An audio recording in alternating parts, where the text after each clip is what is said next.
Here's to hugging corners, not cutting them. To grinding away, not grinding to a halt. Here's to those who stay true to the old saying, if you want something done right, you do it yourself. From tallboy storage to the latest line of extreme grip hand tools, Craftsman is there when it matters.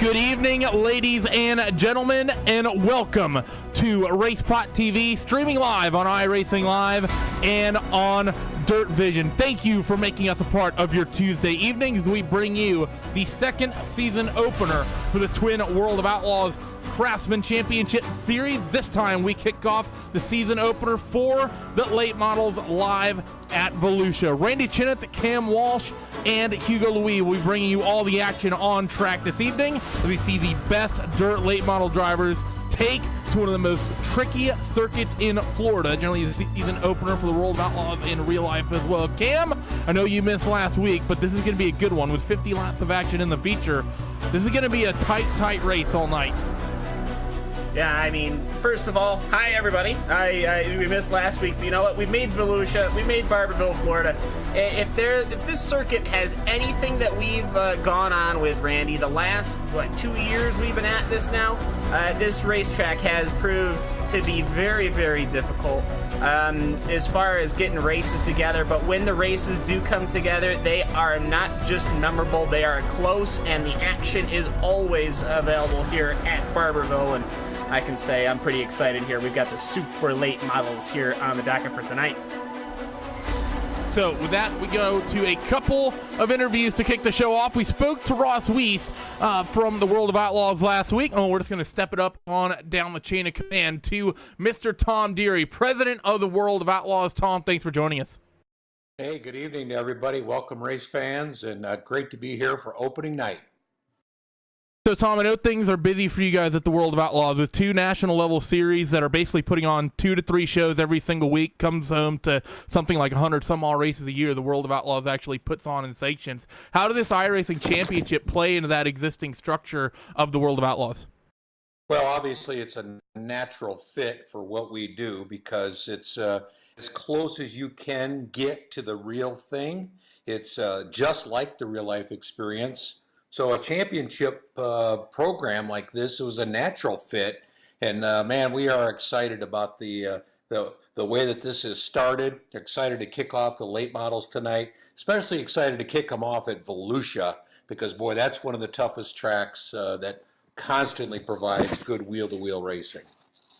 Talking about that, Volusia, I mean, it's known as the fastest dirt half mile in the world. What makes this track so great? What makes it so difficult for these drivers? And you being one, I think, more than familiar with the racetrack, any tips for the virtual drivers tonight as they get ready to get down to the virtual Florida?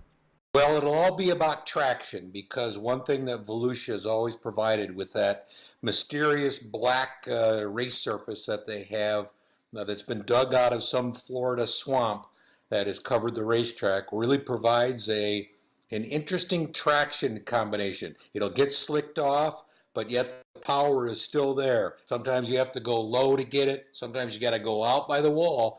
But no matter what, you got to be able to put the power of that race car down on the racetrack. And Volusia, by its very shape, you're really only going straight for a very short period of time on the front straightaway. The rest of the time, you're turning the whole way around. I don't know if there's ever a point where you're really going straight in a dirt race car, regardless of what kind it is. But we had a couple drivers on the virtual side that run in both of the championships, and I know in both the sim and real life, it's sort of sometimes you'll have your open wheel specialist, sometimes you'll have your late model and sort of modified style specialist. But there are some people that swing both ways. How many of your drivers at the World of Outlaws in the real world do that? Because I think there's about a half dozen of them that we have tonight that'll both be running the winged cars every other week, and then on where most of their brother will be getting an off week running the late models as well. Any big names on that side of the fence that actually do it in the real world? Well, the iRacing Championship is really where we're seeing a lot of that, and that's what's really exciting about the talent of some of the participants. In our world, Donnie Schatz is probably the one that comes to mind, both at Volusia this year for the 12 nights that we were there. He was in a sprint car for 5 of them, in a late model for 6 of them.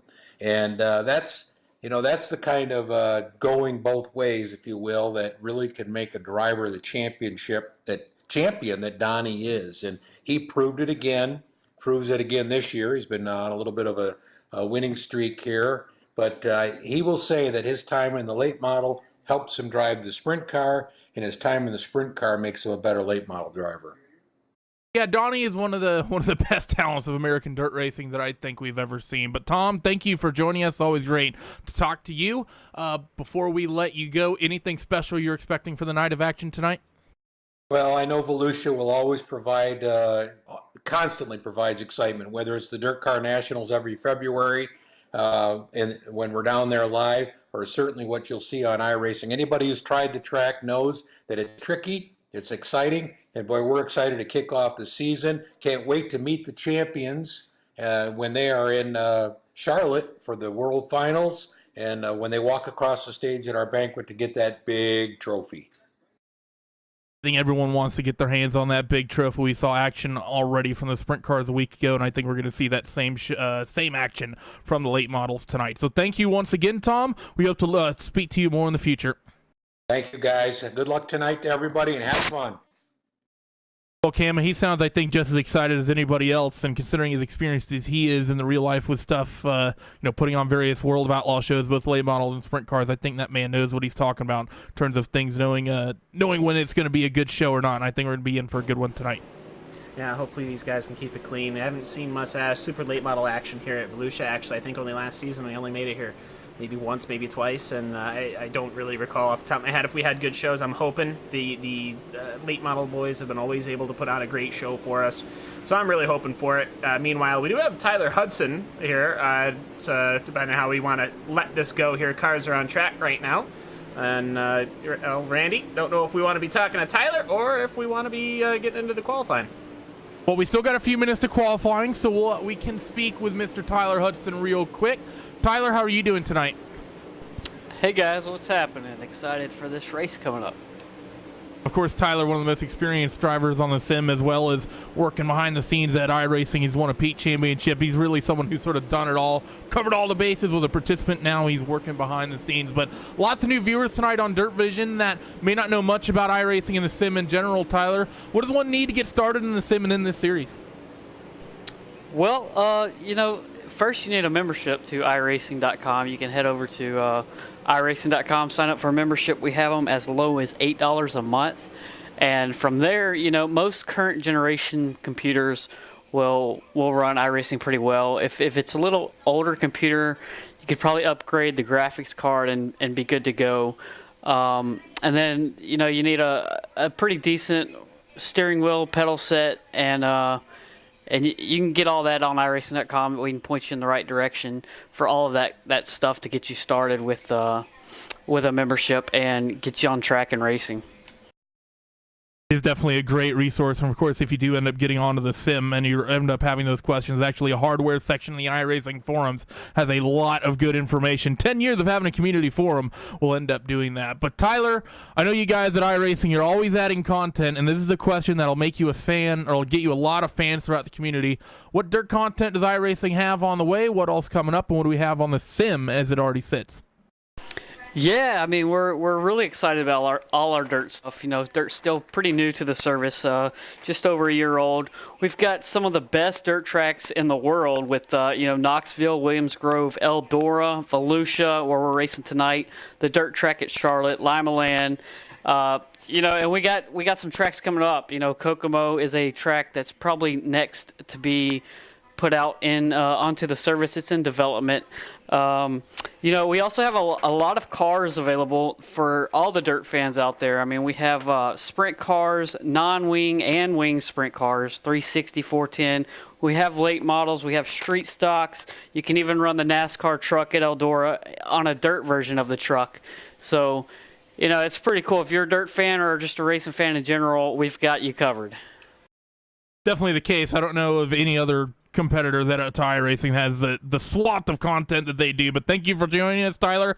I know you are in particular a late model fan, and I think myself and everyone else with you included are definitely looking forward to tonight, so thank you for joining us. I hope your late model brethren put on a good show. Yeah, I'm sure they will. Dirt Night ran here a few times, and they put on an excellent show, so I expect nothing less than that tonight, and it should be great. I'm excited. Hope everybody enjoys the broadcast. Well, it's time to get things started with on-track action because qualifying is currently underway right now. We're about a minute and a half in, and about half of the grid has put in their first hot laps of the night, with Garrett DeBruge currently holding top time with a 15.807. For those who have never seen one of these broadcasts, maybe didn't tune in last week for the sprint cars, this is the format we're going to be having. Drivers will be separated out into 4 heat races that will be 8 laps long. The top 4 from each heat race will transfer directly to the feature, and then there will be one last chance qualifier race a little later on in the show that will transfer some drivers as well, and then from that we will have a 50-lap feature event here tonight. So it's going to be a long one, Cam. 50 laps as opposed to 30 laps for the late models compared to the Craftsman sprint cars. These guys are going to put on a fun night of action here at Volusia because, as Tyler mentioned, as you mentioned, we on our iRacing Dirt Night broadcast when we ran the late models in the past, the late models tend to put on one of the best shows of the night. Absolutely, and I gotta say, also we saw the schedule. We've got Volusia, then we go to Limaland, one of the new boys on the block there. Then we go to Eldora, Knoxville, and Dirt Track at Charlotte. At least that's the first 5 rounds through July the 16th. So either way, cars are getting their qualifying all done. Plenty of time to do that. So they'll get themselves sorted into their different slots. Their different heats. See a lot of familiar names here, and Volusia, it's a half-mile track, Randy, but it doesn't feel at all like a half-mile track. I mean, you almost have to lie to yourself that it's a half-mile track. You got to read it again and again and be like, nah, this ain't a half-mile. It's way too fast for that. You end up spending a lot of time on that throttle, on and off dancing, throttle brake, and then it puts on a good show. We have also seen a bit of a curse at Volusia when it comes to dirt racing. I remember our first season. Those are the sprint cars. Those are the sprint cars, so that's what I was going to say. I hopefully we don't have that tonight. That's what I'm hoping. We want this world championship to get off on solid footing. And so we'll see how that goes. But hopefully these guys can put on a good show and deliver a fantastic race for the fans out there. And now, of course, last week we gave away a pair of tickets on this broadcast. We are doing the same exact promotion tonight. Yeah. Entry in the YouTube chat is !WOO tickets. I'll say again, !WOO tickets. It's all one word, no spaces or anything. That will put you in the entry to win yourself a pair of World of Outlaw tickets to any World of Outlaw event of your choosing. We will do the giveaway for that a little bit later on in the show, just after the last chance qualifier and preceding the feature event. On top of that, iRacing is giving away a pair of tickets. Also, for reference, to get involved with that, you need to come to the YouTube stream chat. So if you're on Facebook or wherever else, the YouTube chat is where it's going to be. In addition to that, if you share the broadcast on Facebook, iRacing will randomly select someone and give them a pair of tickets as well. So 4 tickets up on offer here tonight, Cam, and that's always a good promotion for the race fans everywhere. I mean, heck, the opportunity to go anywhere, especially the season is just getting started, so you're going to have races all over the country. So anyone in the country that's able to make these races, I think that's going to be fantastic. I'm really excited that we're getting not just the ability to do this World Championship Series, But, Randy, we're also getting the involvement from the World of Outlaws group that are doing this. They come on, give us some tickets, and obviously, I mean, I got to say, for the people that are already watching the race, we haven't even started yet. There's almost 250 people, so let's keep on going with that. And that's just on the YouTube feed. You got another 2 options to view this thing. Yeah, of course, Facebook, and as well, most importantly, on Dirt Vision in addition to the YouTube feed. But on that note, qualifying ends up coming to an end, and we are going to be having the grids for our heat race is here tonight. So let's just go down your starting grid for heat race number 1. Howard Weaver from Team VLR, the Tomato Man, he takes away the pole position for the very first World of Outlaw Craftsman Late Model Championship Series event, with James Eden starting on the outside of that front row for heat race number 1. Josh Lawton and Alex Bergeron are on row 2, with Jesse Carr and Ricky Thornton on row number 3. Charles Cosper and Josh Phillips, row number 4, with Jacob Fields rounding out the 9 spots in heat race number 1. Cam, heat race number 1, I think the driver to watch. Yeah, Howard's up there. Alex Bergeron as well is going to be fighting for a transfer spot. That number 007 of Jacob Fields, he's starting really deep in the order here, and I'm not sure if he's going to be able to run himself up to a transfer spot here in heat race number 1. Well, you know, he might just be sitting and waiting. Lights out on that pace truck already. He might just be sitting and waiting, see what he can do, see what happens when the track wears in. We'll see what Howard Weaver can do. But yeah, Alex Bergeron starting in that 4th spot back there. Pretty excited. We'll see what that guy can do. Alex was definitely very quick last week at Eldora, ended up with a 2nd place finish. So see what he can do here in the late model, because he has become one of the most diverse drivers on the iRacing service on dirt. One of the guys that can really wheel pretty much anything you put him in, be it a winged car, a non-winged car, a late model. I think he's pretty much done it all on the iRacing service at this point. So as the field works its way around here, the virtual Volusia Speedway Park for the final time, we'll get ready to go racing for the first time into your iRacing World of Outlaw Craftsman Championship Series for the late models. Howard Weaver from Team VLR will be bringing us to green here in just a couple of moments. That 52 of James Eden's, that all-white car, will be trying his best to get himself slotted down in the line. 4 transfer spots are on up for grabs right now. It's going to be a very aggressive fight for him. Green flag flies. Howard Weaver gets on it early, and we are green at Volusia. For all that vain looks from James Edens, he was not able to get the jump, and Joshua Lawton almost got the inside of him. Howard Weaver, he gets a pretty easy jump. It's easy like that. 1, 2, 3, 4. 1, 2, 3, 4. They single file out early as Bergeron. A little bit of a run there on Josh Lawton, but not quite able to make anything of it. They're going to stay single file, side by side. A little bit deeper down the field, though. That's the 4 car of Josh Phillips fighting with Jacob Fields deep in your field. That's the fight for 8th place on the racetrack of the 9 cars. That 007 of Jacob Fields is going to take it away, so he moves up 1 spot. Howard Weaver, he's already out to nearly a 1-second lead. So that 07 car is hooked up this evening. He's going to be hard to deal with all night. James Eden's in 2nd, Josh Lawton in 3rd, and Alex Bergeron round out your top 4, and they're stretching away from the rest of the field. I think that number 12 might have a safe transfer spot yet. Yeah, 20 car is of Ricky Thornton is on fighting with Jesse Carr in that number 11 machine. So Super Late Model's already putting on a clean show already. A little bit of beating and banging, but nothing too terrible. And Howard Weaver, he is just cruising right now. But the problem with cruising, though, is if he's fast right now in the session, what's going to happen when the track starts deteriorating? Remember, 4 heat races, then that long feature. I can't imagine what the state of the track is going to be in at the end of this one.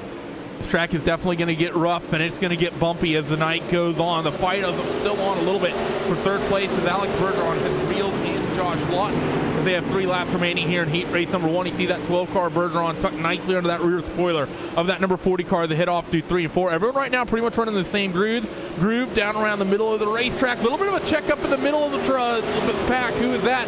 We've got the 33 of Charles Cosper, maybe a little bit of contact. They're still fighting it out for those last couple spots in the field. Those guys aren't in position to transfer, Cam, but they are fighting hard amongst themselves in the back. Hey, see what you can do, see what you got, see what the car does in the pack as they're picking up that white flag right now, Randy, for the heat number 1. Everything's staying pretty static right now. The field's going to work themselves off of corners number 3 and 4, and for Howard Weaver, he will win the first heat race here in the iRacing World of Outlaw Craftsman Championship Series for late models. James Eden's in 2nd, with Josh Lawton and Alex Bergeron rounding out your top 4 transfer spots. Jesse Carr, Ricky Thornton as well as Charles Cosper, Jacob Fields, Josh Phillips. Those drivers will be on the outside looking in at the end of heat race number 1. Exciting heat race there, Cam. Those top 4, though, they got out in front early, and they really didn't try to race with one another at all. They kind of just sat there, which is really smart racing when you think about it. You want to defend that transfer spot. No need to, if you're running in 4th, no need, risking it all trying to go for 3rd. Well, they want a piece of that $17,000 pie, Randy. I mean, you got to remember these guys, they ain't just doing this for fun anymore. So smart racing, I think, from your front 4 and the guys in the back. You really didn't have much of a chance after that start. The outside line just didn't seem to get going. They're wheeling out the next group of machines here onto Barberville, Florida's front stretch, if you could call it that, behind our ever favorable pace truck. The field goes off. Here's your grid for heat race number 2. Garrett Bruges and Nick Cooper will make up row number 1 with Austin Carr and Philip Diaz on row 2. Brandon Schmidt and Matt McKinney on row 3. Mike McKinney and Adam Elby on row 4. And Casey Kerwin will round out the tail end of the field. NASCAR Peak Antifreeze iRacing Series driver as well. Talking about the different forms of racing these guys all get involved with. So 9 cars. Casey Kerwin, interestingly enough, did not put in a qualifying time. Cam, that number 14 car, he's going to be in for an uphill night. Well, he might have grazed the wall a couple of times doing his qualifying laps. You touch the wall, you get yourself a 0x or something, your laps are disqualified. So, that perhaps is what has happened, but he was pretty decent in qualifying. His lap time's pretty on par with everyone else. They're getting ready to go green this time behind that pace truck. They'll be getting the signal to get ready to pick up on the throttle in just a couple of moments. Of course, the iRacing safety truck will duck off towards pit road coming off the corner number 4. So the field works their way through. Who's it going to be? The top 4 will manage to maintain their positions that first heat race. What happens in heat race number 2? The track's going to be a little bit different and ever changing over the course of the event. The field heads in towards 3 and 4. Watch for that iRacing official pace truck to head to the safety of pit road, and it's all on Garrett Bruges to control the field. That number 19 gets on it. He wastes no time. Green flag flies, and Garrett's already out to a big lead through 1 and 2 for the first time. They're side by side for 3rd. He actually gave it about a 1 Mississippi. It's 3 wide going down the back stretch at Volusia. That has a chance to end in tears. These cars are built like tanks. However, the dancing machine of Matthew McKinney and that number 9, he gets dropped to the back of the back, giving Casey Kerwin one spot just like that. They're not even on lap 3, and Casey Kerwin hits the rear of Adam Elby. Casey nowhere really to go as Elby's going to get dropped to the back, and Brandon Schmidt, he's going to get himself checked into a transfer spot. He goes from 5th to 3rd on the opening lap. Diaz somehow able to hold on to that 4th spot, but maybe not for long. He had the one of Austin Carr for company, but Austin gets a little bit loose, maybe a bump from the 96 of Mike McKinney. Mike's going to drive it down to the bottom. He's able to get that through. That level 7, number 96 machine, he goes immediately to the middle and tries to work his way forward still.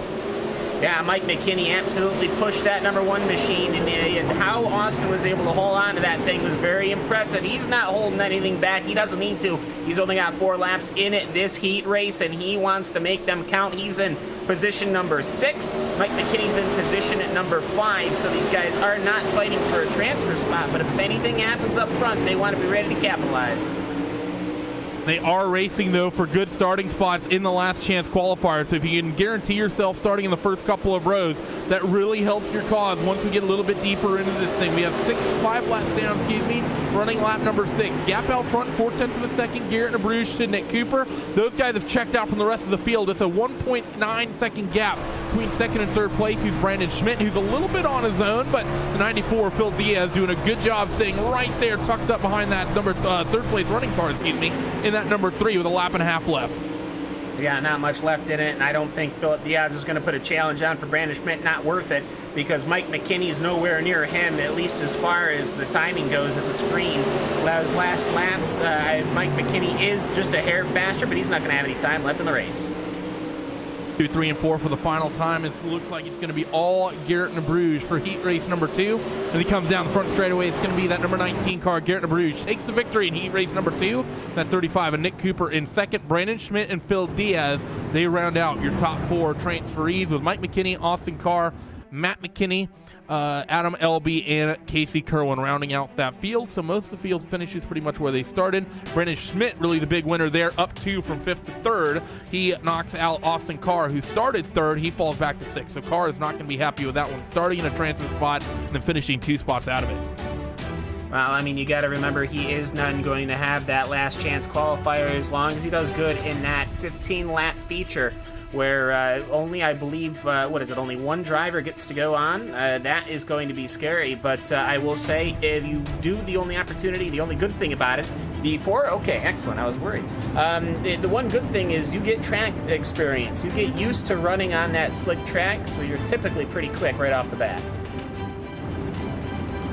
Is one of the things to definitely keep an eye on. The track is seeming to already slicken up already, but as the field rolls off, heat race number 3, grid coming at you. Tyler DeCarm with Drew Hirschko on that front row. Austin Semmelman and Jacob Leverstein, row number 2. Virgil Graham and Kevin Dadman on row 3. Justin Thomas and Randall Corder on row 4, with Chase Rodman rounding out the 9-car field here, Cam. And I have to say, I think the big name to watch here is definitely Austin Semmelman. You have a couple of other huge names in this one as well. DeCarm, Hirschko, Leverstein, Graham. This is a star-studded late model field right here. I mean, Jacob Leverstein, that is the 777. That guy's been lightning quick in late models as far as I've been watching late models here in the iRacing service. So we'll see what he can do, though. They are going to be starting side by side, so let's get it going.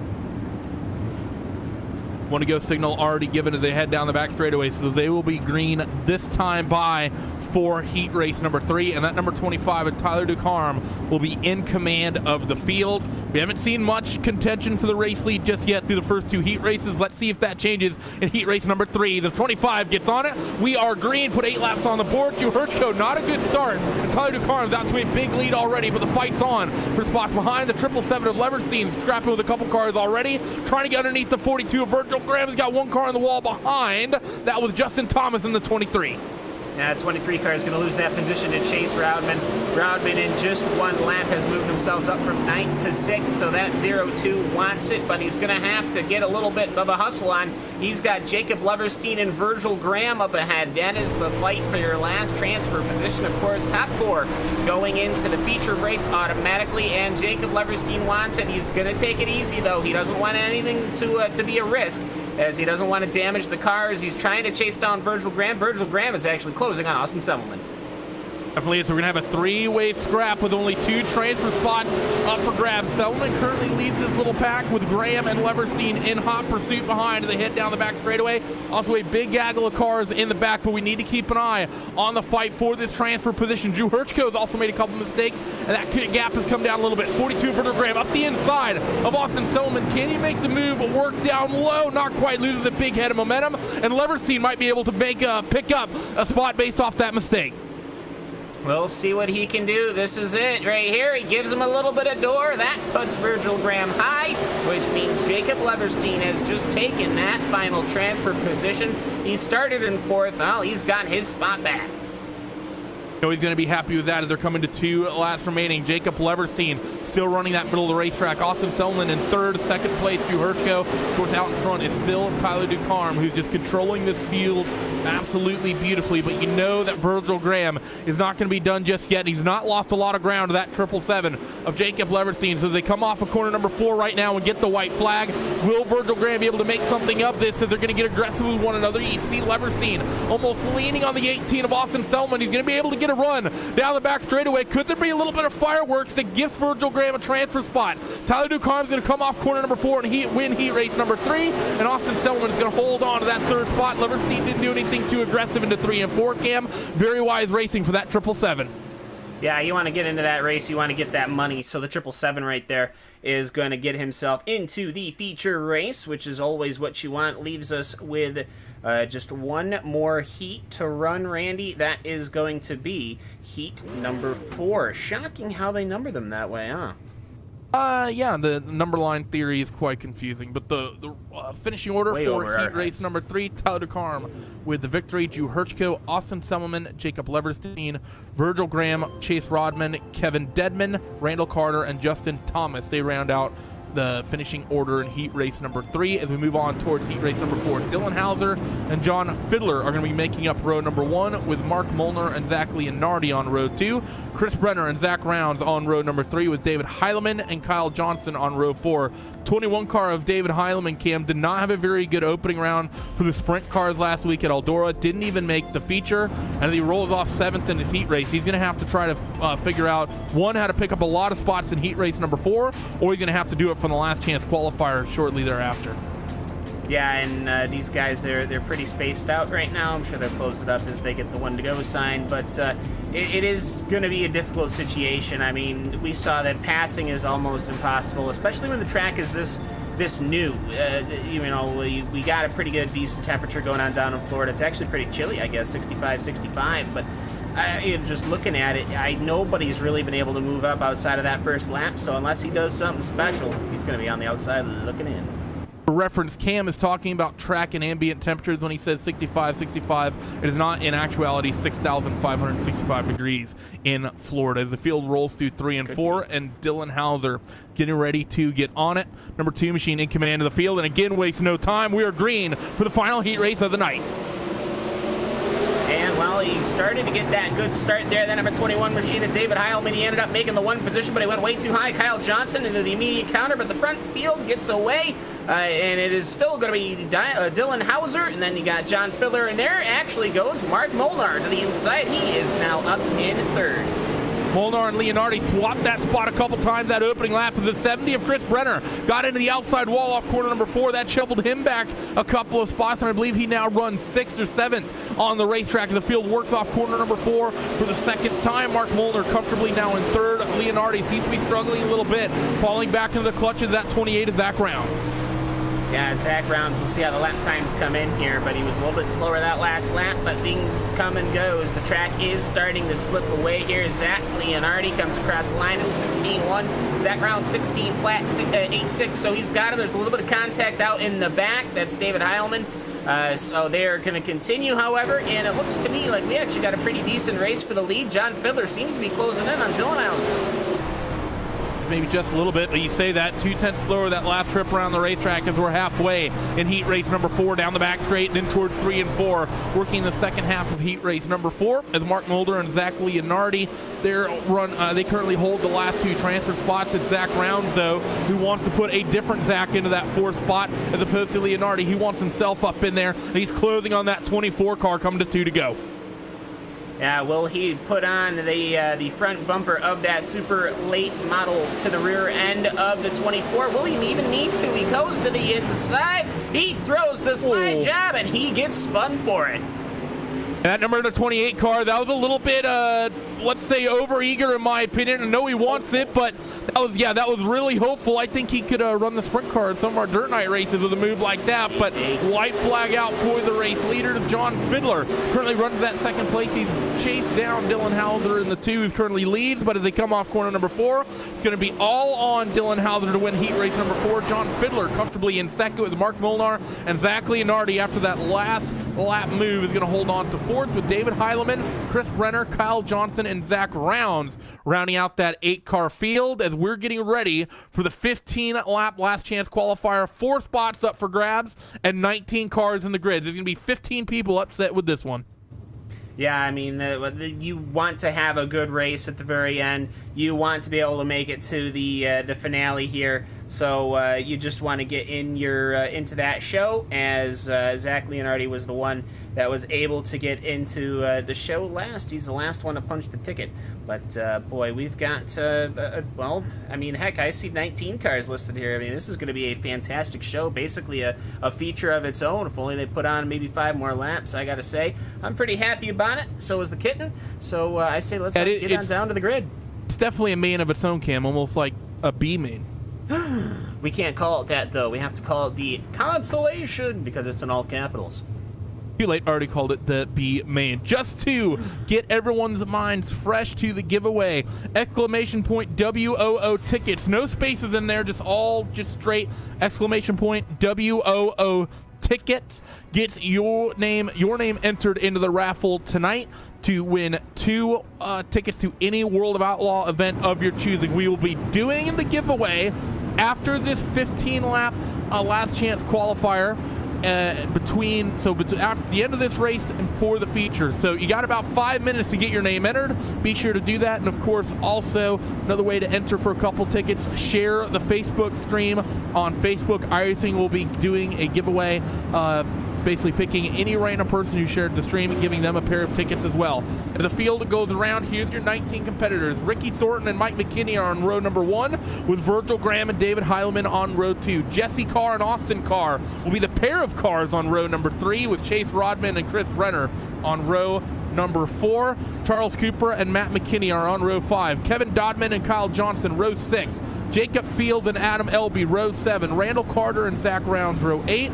Josh Phillips, Casey Kerwin, row 9. And Justin Thomas will be the lone car on row number 10, making up this 19-car field. Ace Truck heads down 2, 3, and 4, and the field gets ready. 15 laps, 4 transferees, 15 drivers going home at the end of this one. Who is the top 4 going to be as we wait for the field in the command of Ricky Thornton? He gets on it. We are green for the B main tonight here at Volusia. Some 20,000 horses just galloped down the front stretch at Volusia. Somebody getting turned around and pushed into the wall. Their night ends early, as it was Jesse Carr. He gets the car spun around, and he's got suspension damage, I imagine, as the field looks like outside of that. Sabine and Bangin, it looks like I've got a pretty decent start as they go almost wrecking in the middle.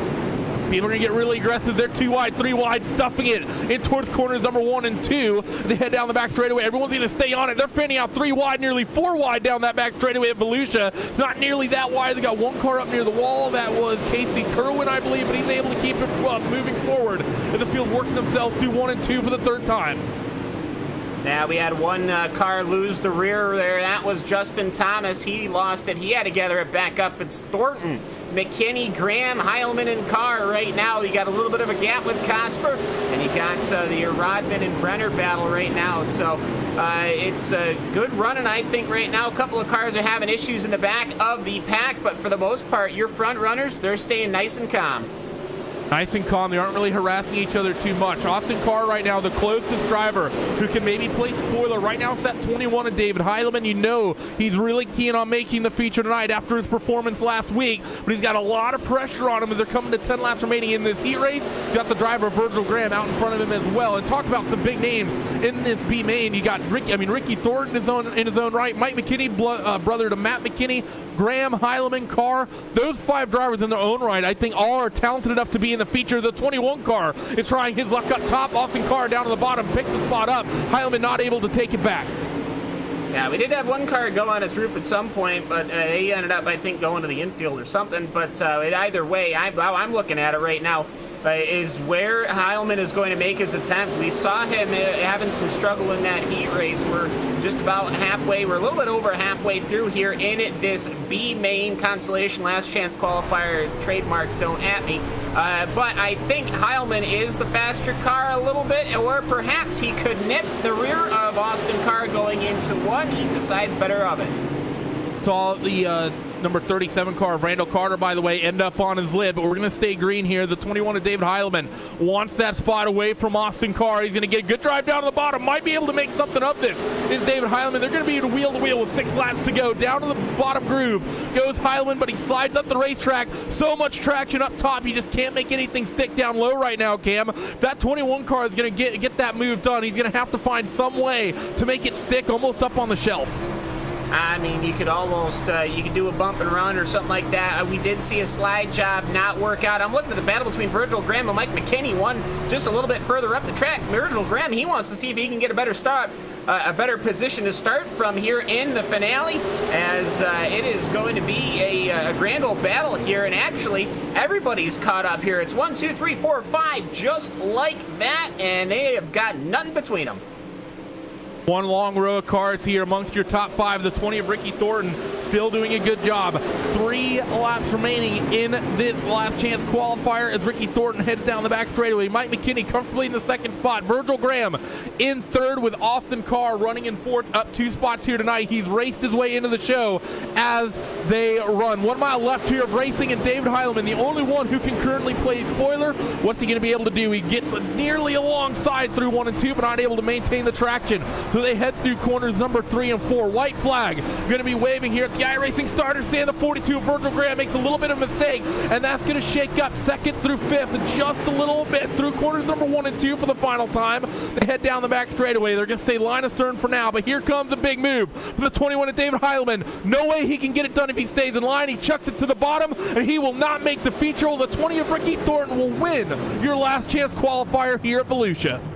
All he could do was hope that that right rear would stick, and it didn't. It slid himself right on up the track. 2,250 pounds, these super late models. And unfortunately, he is not going to be making the big dance. So we've got 2 minutes of warm-up, Randy, but I got to say, that was a wonderful feature. Had a couple of incidents, but you know what? Thought it was pretty good. Couple minutes of warm-up, and of course, we're going to have a giveaway in just a couple of moments. Again, in order to enter, exclamation point, WOO tickets. This is your last opportunity. We're going to take a short ad break, and when we come back, we will do the giveaway, and then we'll start giving you the info for our feature event tonight. Do not go away.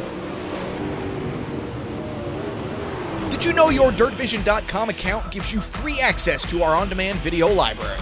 From the DirtVision.com homepage, click on Demand Video near the top right of the screen. And from there, countless hours of World of Outlaws footage awaits at your fingertips. Watch every lap of the current World of Outlaws Craftsman Sprint Car Series season. Sheldon Hudson looking for a run. Dives low into turn 3. Slide job! Sheldon Hudson shield to the cushion. Johnson turns back underneath him, but Sheldon leads lap 23. Or dive into some of the historical options with videos in our Classics section. He has clear visibility, comes off the fourth turn in the clear, and leads lap number 1. It's all available free and on demand on DirtVision.com.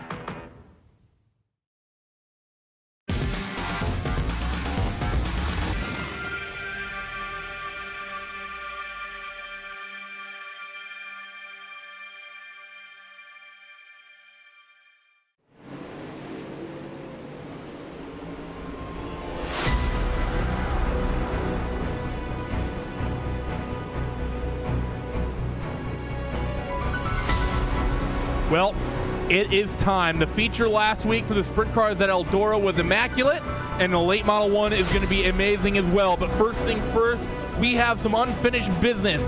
Thank you to all of you for tuning in tonight. And now it's time for the giveaway. We are going to roll it, and your lucky winner who's getting 2 tickets to a World of Outlaws event of their choice is Jeremy Caprone. Says you've been subscribed since April 19th, 2017. I don't see how that's relevant, but Jeremy, congratulations. You have won yourself a pair of tickets to a World of Outlaws event of your choosing. So congratulations. Hope you enjoy the show. To whatever you decide to go see, Cam, as these drivers, 20 of the best, are getting themselves set on the grid for 50 laps of action tonight. Yeah, we're going to be in for some high speed, hopefully not any wrecking. We're going to have some good running, good racing. Congratulations to our sweepstakes giveaway winner, whatever you want to call it. But I got to say, it's now time to get down to business, Randy. It's now time to introduce the world to the iRacing Championship Series. It is the World of Outlaws Craftsman Late Model Series, and I'm really excited about this. We've been waiting on this for a long time, and I gotta say, I've been excited. We've been excited. We've had good races. We've had bad races. Let's see what they can do, because we've seen it all, basically. We'll see what they can pull out of the hat here at Volusia Speedway Park. But there's one little bit, Randy, we haven't really talked about, and that's something that we've never encountered before. These guys are racing for cash money. That's important. Of course, it is $300 up for grabs for that race winner, and of course $250 going to second, prizing race purse going back to top 5, and of course a huge championship purse as well. But we need to go down to your top 20 cars starting here tonight. Howard Weaver and Garrett Nabruge on row number 1, with Tyler Ducarme and Dylan Hauser on row 2. James Edens on Nick Cooper, and Nick Cooper on row 3, with Drew Hirchko and John Fiddler row number 4. Josh Lawton and Brandon Schmidt on row 5, with Austin Selman and Mark Molnar on row 6. Alex Bergeron and Phil Diaz row 7, with Jacob Leverstein and Zach Leonardi on row number 8. Ricky Thornton and Mike McKinney on row number 9, and Virgil Graham and Austin Carr rounding out the 20-car field. The field heads now down the front straightaway. The best virtual World of Outlaw Craftsman drivers on the service, and they're getting ready for 50 laps of action right here, right now.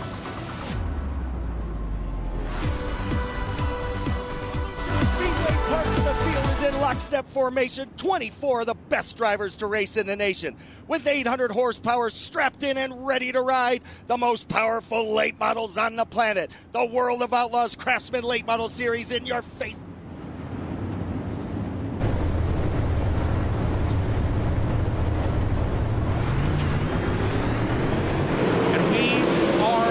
The 07 of Howard Weaver lead them off in towards corners number 1 and 2 for the first time. And Garrett Nabruge is going to cycle into second with Tyler Ducarme and Dylan Hauser making up that third spot. A little bit of contact for the 25 and the 2, but they're going to keep it straight as 20 cars cycle themselves for the first time around the Volusia Speedway Park relatively clean.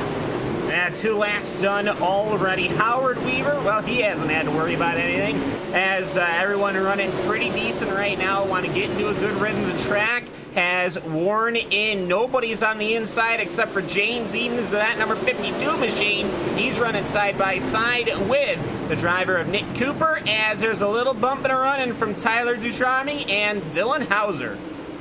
Little bit of bumper run as well. Those guys are running for that third spot. Dylan Hauser's going to get it, but they're going to be 3 wide for a moment. 25 and the 52, they check back into that fight. That's Jade Edens as well as Tyler Ducarme. Dylan Hauser gets into that lead, that third spot as Howard Weaver out in front. Cam, he is checking out. We saw him do that in his heat race, and he's running away from that 19 car of Garrett Nabruge and the other 18 cars behind. Yeah, I mean, 16.3 for him and 16.5 for Garrett Nabruge. So, I mean, then obviously everyone racing in the back there is there. Still side by side is Nick Cooper and Tyler Ducarme. So very good running from them. John Fiddler wants to get on this. James Edens wants to get on this. I think that outside line rating's finally running away. And whoever's going down to that inside line is going to eventually get that position. These cars, they're heavy. The right rears are nice and fat. And that is going to mean that the track is going to run away on a massive field of cars from about position 3 on back. These guys keeping it clean through 7. Through corners number 1 and 2 here. We stay green as the field stays 2 by 2 by 2. A little bit of 3 wide thinking behind. Who is that? The number 35 and Nick Cooper, John Fiddler, and James Edens were the drivers involved with that just for a moment. They get it double filed out though relatively quickly. As right now it's basically the fight's third on back. And you see it side by side for third. The 25, Tyler Ducarme fighting up top with the 2 of Dylan Hauser down underneath them. They come down the back straightaway once again. Both crews seem equally quick right now. The 2 machine definitely has that right rear in the good third up top. But look at the run. The 25 of Tyler Ducarme can get down the short way around the racetrack. It's through 1 and 2. Seems like the 2 machine of Hauser able to get the advantage. He might just get clear. No, the 25 still trying his hardest to maintain some overlap.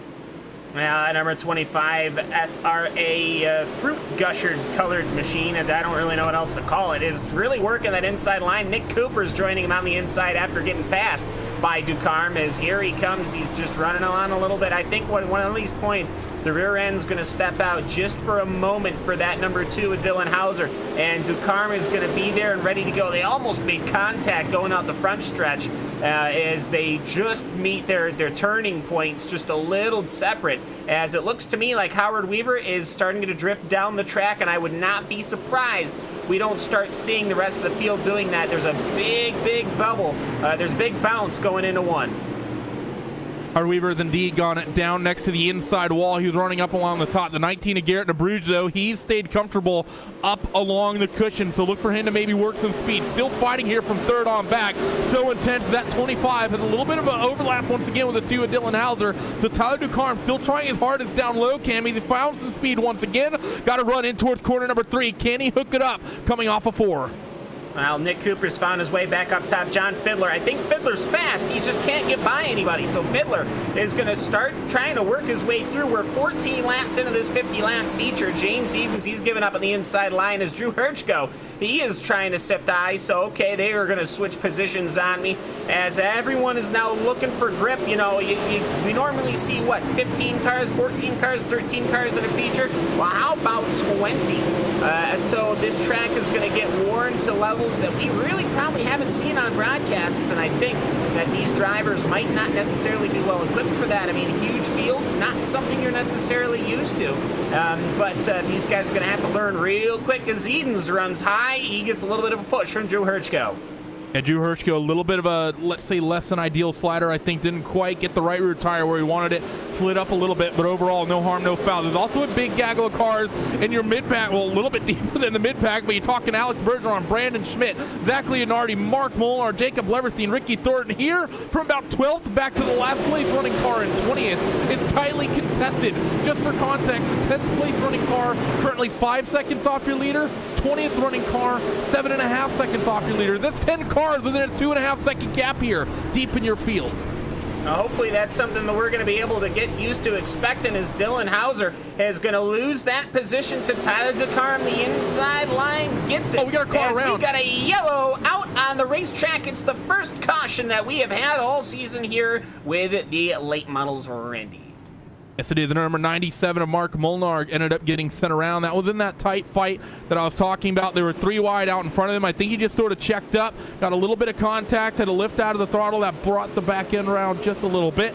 Then the number 1 machine of Austin Carr pretty much drilled him right in the rear, sent him around. Not a big incident. I don't think, definitely not one that we're going to see anyone go out of the race with, but a little bit of contact nonetheless, and potentially some damage, which is always something to think about, Cam, as we're going to be going to green with about 27 laps to go. Yeah, so should have plenty of good time for racing, but I gotta say, now that the track's worn in, there's gonna be somebody not happy, and that is gonna be the pilot of Mr. Howard Weaver. He had gotten a gap while the track grip was getting good, and well, that is all gone. And there's Tyler DeCarm. I almost wonder if he's on the inside, maybe trying to save fuel or something like that. I can't imagine that. No, wait, we got rid of all that, didn't we, Randy? But either way, New Brouge is going to be happy. DeCarm is going to be happy. Hauser, well, he didn't necessarily have the best first run of that race, did he? Yeah, it wasn't super great, but I mean, him and that 25 of Tyler DeCarm, excuse me. They've had a very good run thus far. The field is going to continue to work around here under caution. We should be getting the 1-to-go signal this next time through, but it's been a close fight there for third. Yeah, I mean, this has been a good race.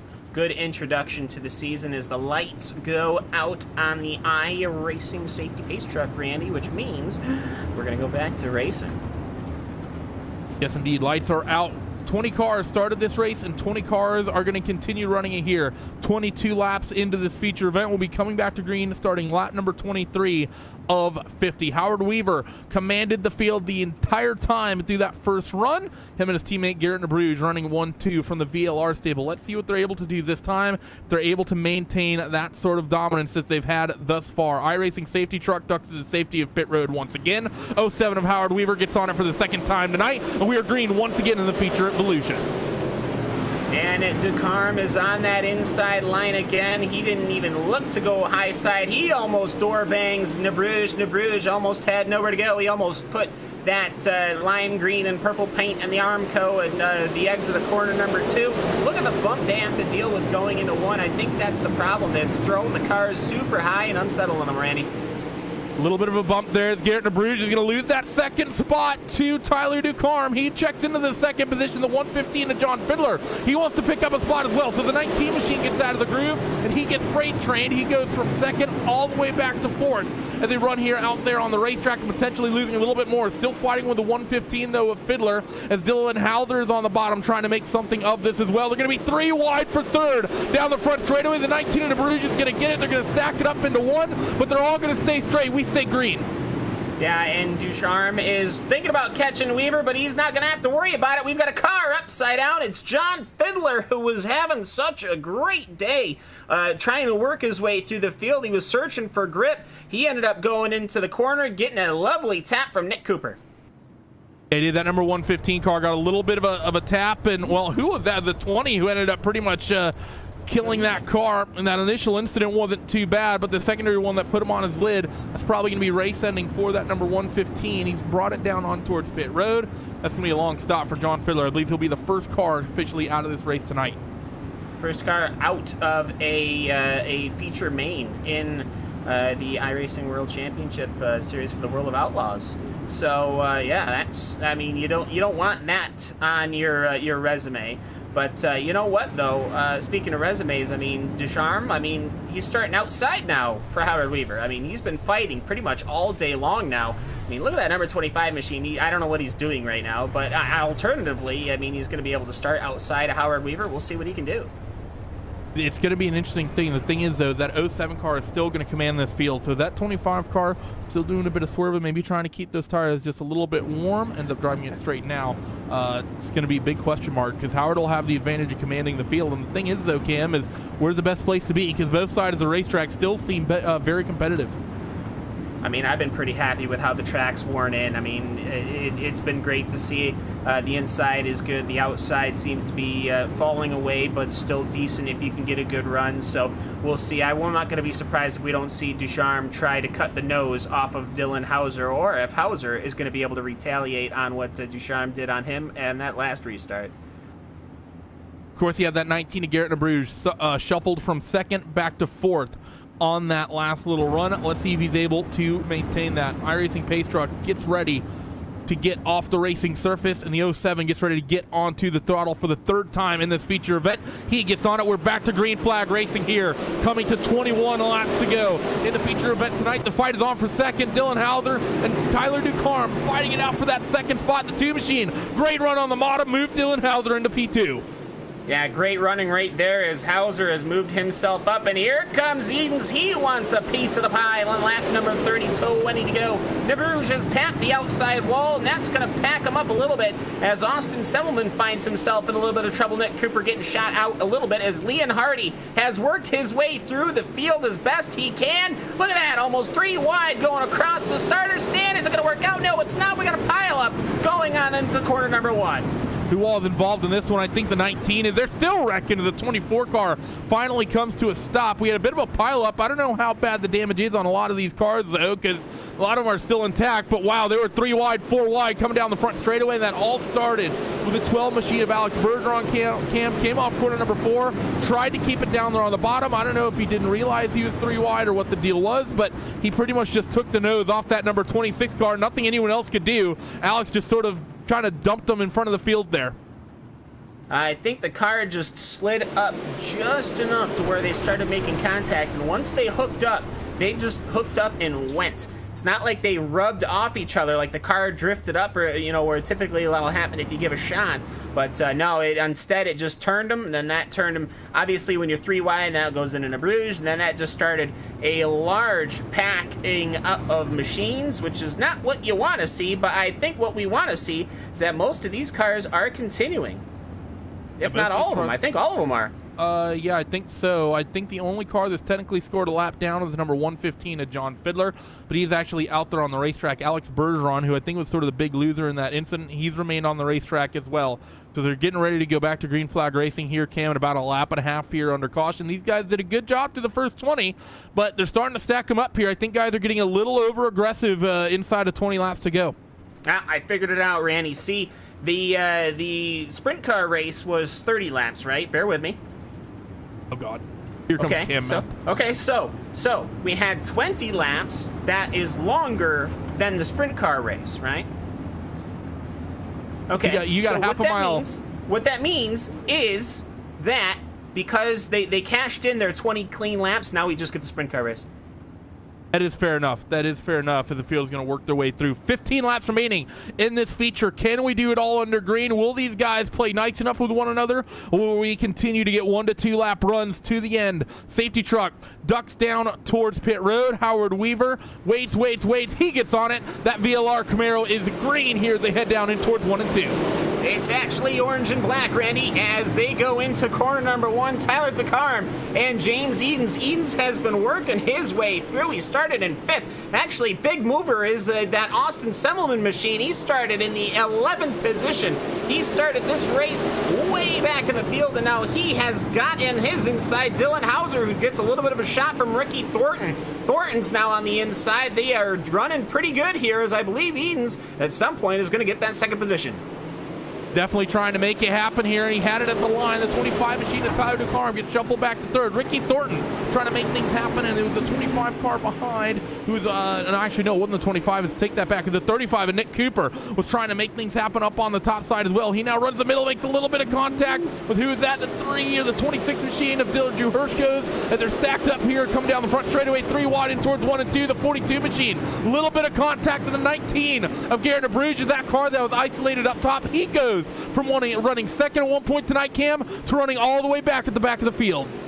Yeah, I mean, for Garrett Nabruge, you got a feel for him. I mean, at some point, yeah, he was running quickly. He was running happily in second. He literally got tagged maybe 4 times in that last lap, and that shot him up the track each time, so he was not able to get anywhere to it as the dust is starting to affect that the rear of the field there, as your leaders are actually even starting to get a little bit of the dust as we've got 9 to go here in the inaugural running here of the World of Outlaws sprint, late model championship. I did it, but know what? This is the middle of the broadcast. It's okay. James Edens, however, he's the only one left, Randy. He can chase down Howard Weaver. Let's see what happens. Just need to not let you think, Cam. Just yell about the cars on the racetrack as James Edens is doing his hardest to reel in Howard Weaver. Gap under half a second here as they rolled through 1 and 2, and the gap came down a little bit when they came across the timing beam. So that number 52 car of James Edens coming up on 5 laps to go here, just about a minute. He's finding speed when you want to be finding it, Cam, and that's late in the race and when the leader right out in front of you. Yeah, I mean, it's really straightforward. They're trading lap times at this point, and Howard Weaver on lap 44. We'll see what he can do. They've given up on the inside line. They've given up on the outside line. Now they're just trying to run the track and seeing who can pin it first. Look at the bobbling going into corner number 1. James Edens, he didn't have to turn into the track. The car shot him into corner number 1, and because of that, Howard Weaver was able to get a much better exit. Look at the buffeting that these super late models have, Randy, when they go into 1.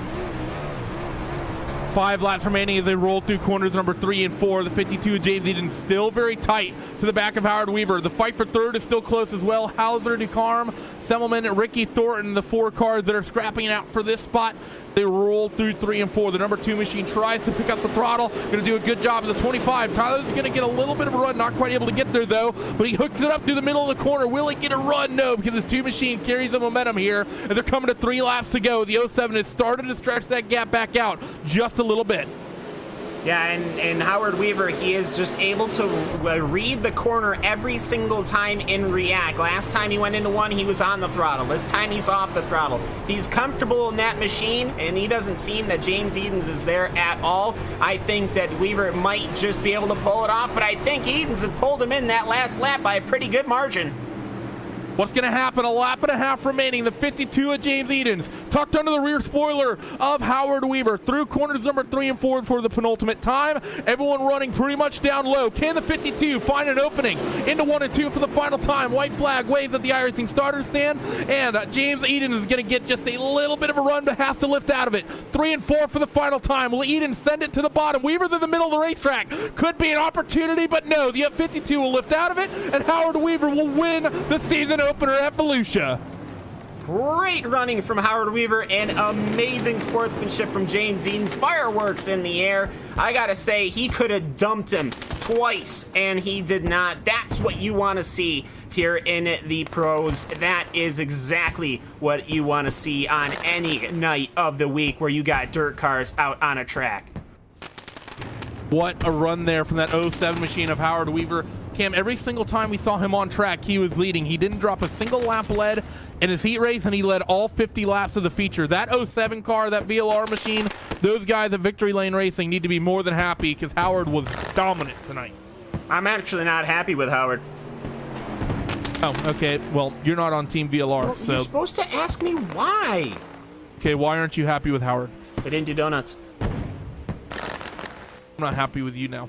I'm just saying, it's the first win. It's the first win of all of them. So either way, I suppose we should probably go through the results. We'll go down your post-race results here from the season opener of the World of Outlaws Craftsman Late Model Championship Series here at Volusia. 50 laps of action in the main event, and this is how they all cycled through. Howard Weaver takes the win tonight. Dominant running in that 07. No one had anything for him on a very racy racetrack. Saw multiple grooves come in. We saw the top work for a bit, bottom work for a bit as well. James Edens ended up in second with Dylan Hauser third, Tyler Ducarme in fourth, and Austin Semmelman rounds out the top 5. Ricky Thornton finishes in 6th with Nick Cooper 7th. Mike McKinney up 10 spots. He finishes in 8th from 18th. What a run from him. Also, by the way, Ricky Thornton made up a lot of ground as well. Up 11 spots from 17th up to 6th, with Brandon Schmidt rounding out the 9th spot, and Josh Lawton rounding out the top 10. Jacob Leverstein in 11th. Virgil Graham in 12th. Zach Leonardi in 13th, Drew Hirschko in 14th, and Alex Bergeron rounding out the top 15. Philip Diaz, Mark Molnar, Austin Carr, Garrett Nabruge, and John Fiddler. They rounded out the 20-car field here tonight in this one. We're going to take a short ad break here, catch our breath, get the drivers in for interviews, then we will continue with post-race coverage in just a couple of moments. Do not go away.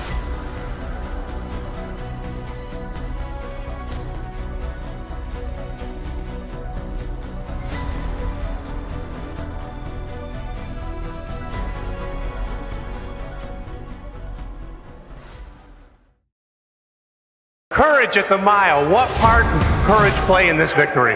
Kinzer going into the corner, trying to get by Dale Waxo, makes contact. Hell of a lot, I'll tell you that right there. So many times, everybody had lost track. Look at how it shot up on the center track. Tell you what, that was some close races at a high speed. The World of Outlaws create memories for fans every night. Now share your favorite Outlaw moment on social media. Whether it was 1978, 1998, or 2018, we want to know, what's your Outlaw moment?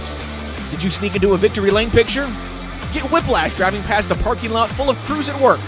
Or maybe you simply got to meet your favorite driver in the pits after the races.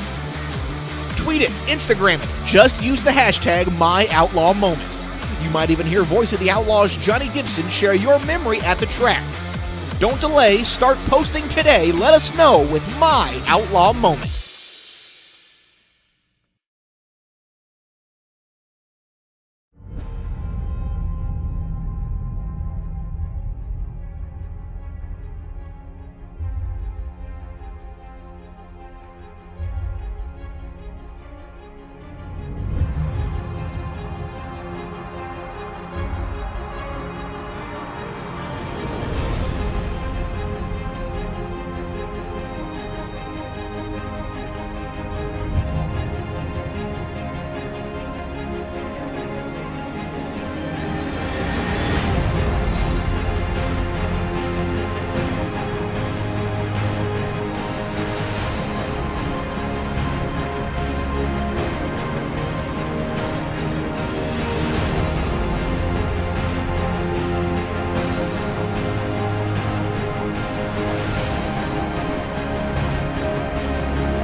"97 laps of action if you count up all the heats, the last chance qualifier, and the feature, and at the end of it all, the OMA 7 machine from virtual lane from VLR ends up from Victory Lane Racing. I don't know why I thought virtual. As Howard Weaver is ended up takes home the win. And well, let's just get Howard right up in here for his winner's interview. And we got him. That 07 machine, Howard, was absolutely hooked up. You were fastest in qualifying, dominated your heat race, and no one was really close for the entirety of that event till James Eden's right in the last couple moments. How is it to basically dominate a night like you did today? Well, it was surprising for one. I was telling him after the race, I raced all 12 races at VLR this season and didn't win a single one in the late models, so it was pretty crazy to come out and win this one, you know, the opener of the World of Outlaws series. So it was pretty awesome. I'm very happy about it. And now talking about, you know, just this series and this schedule in general, of course, season opener at Volusia. We talked about this a little bit in the sprint cars as well, but you guys have a very interesting round 2 coming up at Lima Land with that quarter-mile bull ring. 20 of these late models on Lima Land is going to be pretty stacked up. What kind of racing you think we're going to be in for there in a week? Probably a nightmare, so I'm really happy I won this one because I'm already banking on that being a drop week for me. So we probably race there again later in the season. I don't know. So Lima Land, it's going to be sketchy. The cushion there is pretty extreme, but hopefully, I got in a big wreck there in the pro qualifier. So if I can stay out of trouble, I think anyone who stays out of trouble has a chance in that race. So it's going to be tough, though. You got to qualify up front every week to really have a good shot at it, I think. Now, win tonight and a 7th place finish last week, I think that makes you the best VLR driver across the first 2 rounds of the championship. How big-headed are you about to be in that VLR Facebook group chat?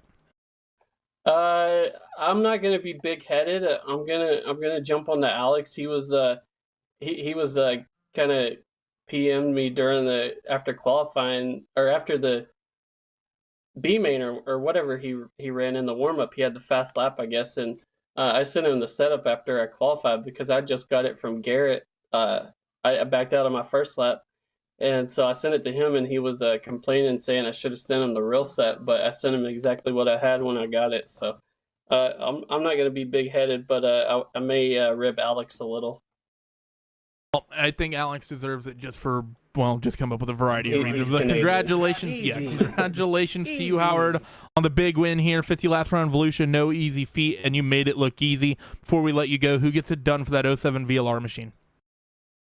Well, first I want to thank Team VLR. Like I said, I didn't get any wins there this season, so this one's pretty awesome, especially, it comes with money. Then I got to thank Team Friday for sponsoring me.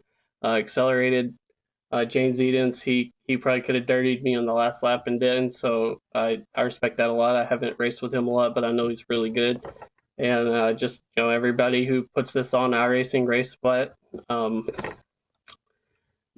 everybody, and everybody who watched. There was a lot of people watching too.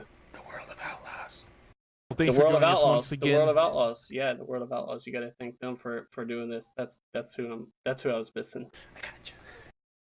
I didn't hear what he whispered that time. Yeah, that's okay. We prefer when we can't hear Cam. But well done once again, Howard. Congratulations. Hope to see you run strong in the sprint cars next week and in round 2 of this series. Maybe you can repeat at Lima Land.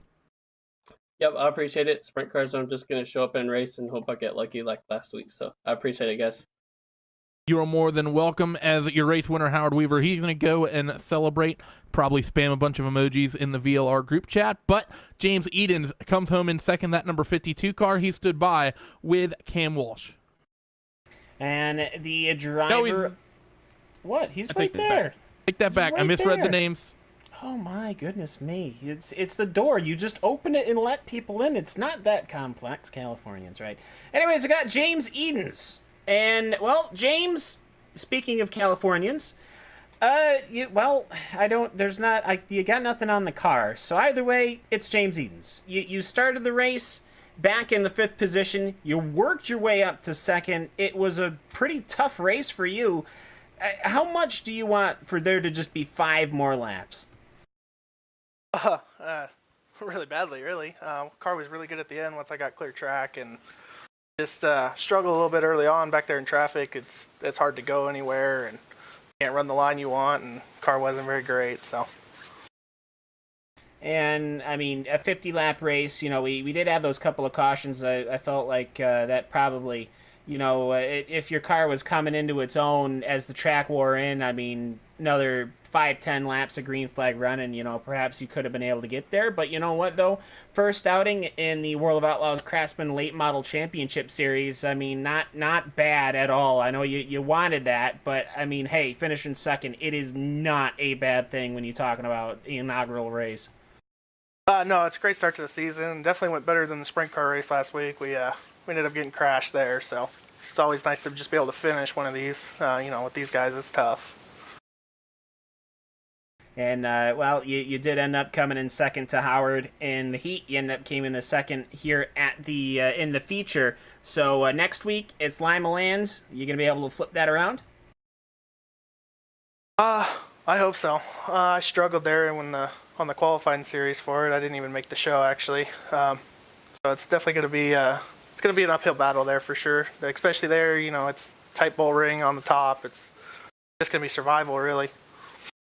Well, hold on and see what happens. The last time here at Volusia, I mean, the car kind of came into its own as the track wore away. Maybe that'll happen again. Who knows?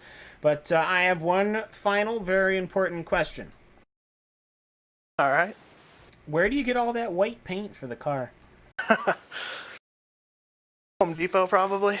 It's a good place to get it. Home Depot, Lowe's, any home improvement store. They got buckets. That's the easiest way to get the sponsorship out of you, right? So either way, who does get it done for that number 52 machine?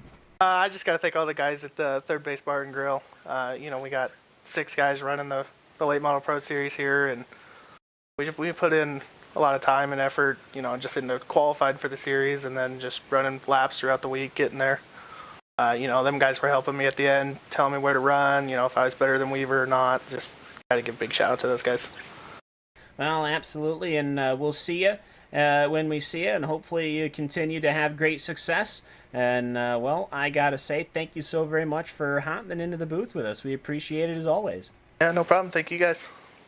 So that is James Edens, the number 52 pilot, that ended up bringing that super late model to the second position, Randy.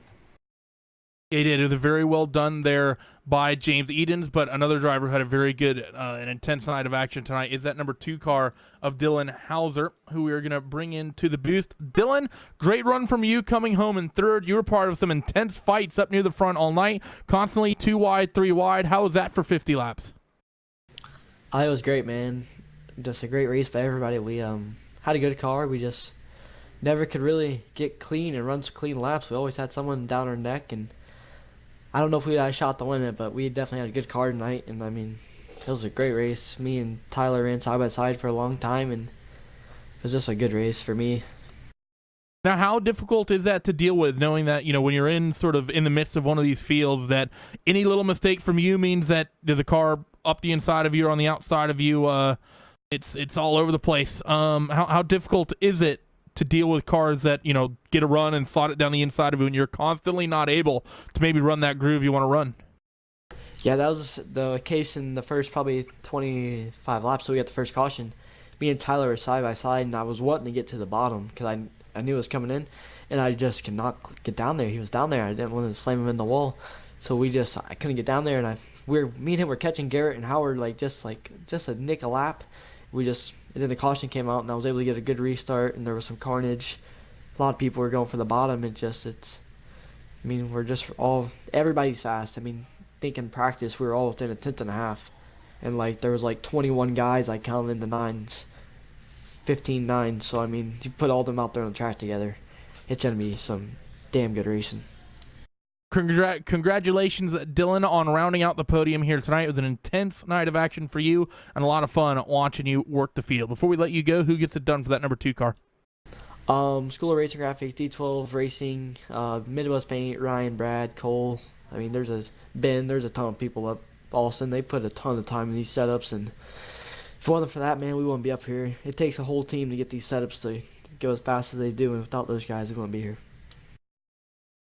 Dylan Hauser rounds out your podium. Cam, you stood by the man. Last interview we have on the night, number 25 of Tyler Ducharme.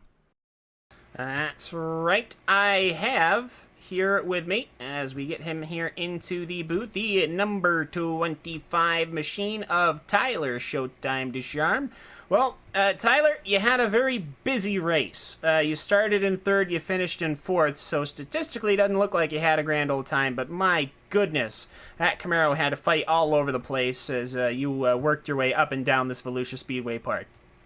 Yeah, man, we had a good run going, and towards the beginning we were a little tight, a little on the snug side, and could roll the bottom really, really good, and I got alongside Dylan there, and we ran side by side for I don't know how many laps, and I wish I could have got by him a little bit earlier, because I think I could have ran down them top guys.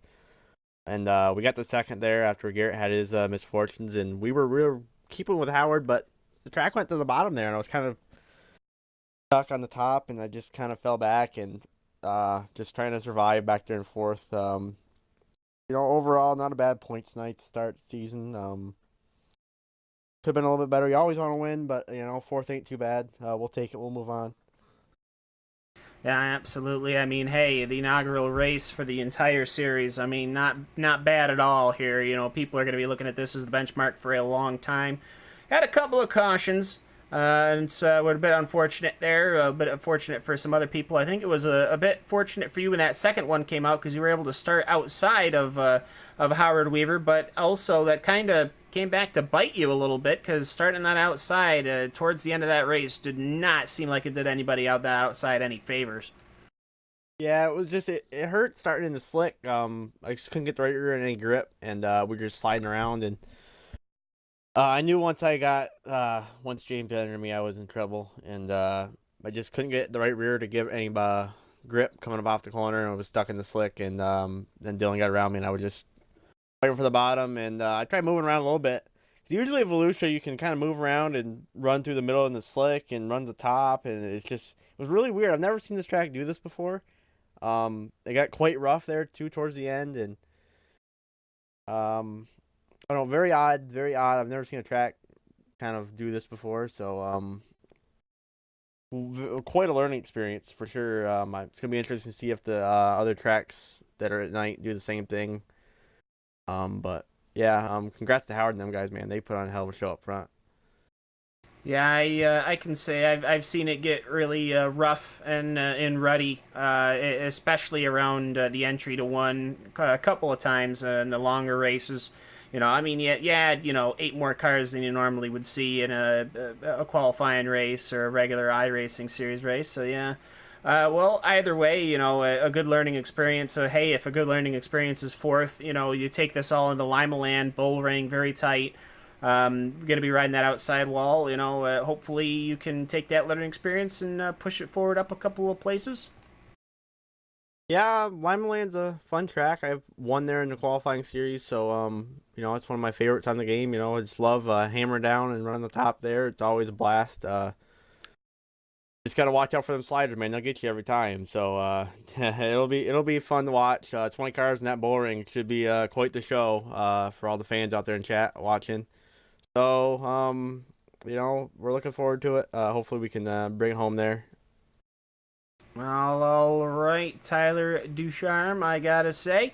Gotta give you the floor for that Showtime Motorsports machine. I gotta say, probably already my one of my favorites as far as the paint schemes go. Easy to tell you out from a crowd, so you got the cam seal of approval for there. It's not worth anything, but hey, it's there. But anyone you'd like to give a shout out to or thanks before we let you go?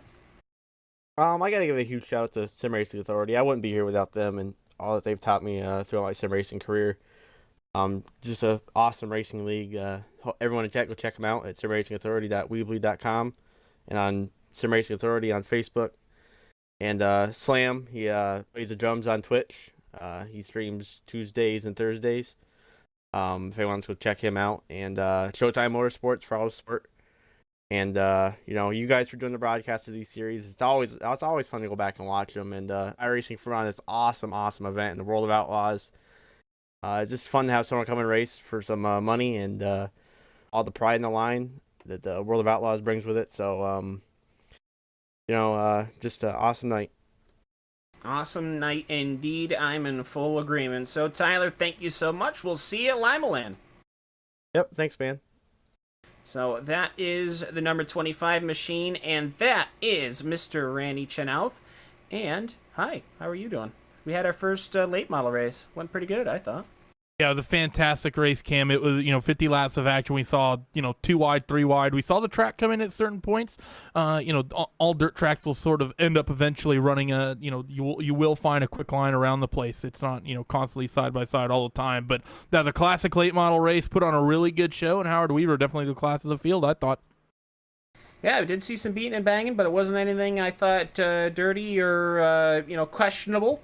I had that big old pileup going in that second caution, but you know what? These cars built a little bit like tanks. I'm pretty happy with it. Great way to kick off the full gambit of the World of Outlaws Craftsman Championship Series, both between the sprint cars that I wasn't there for and the late models, which I gotta say.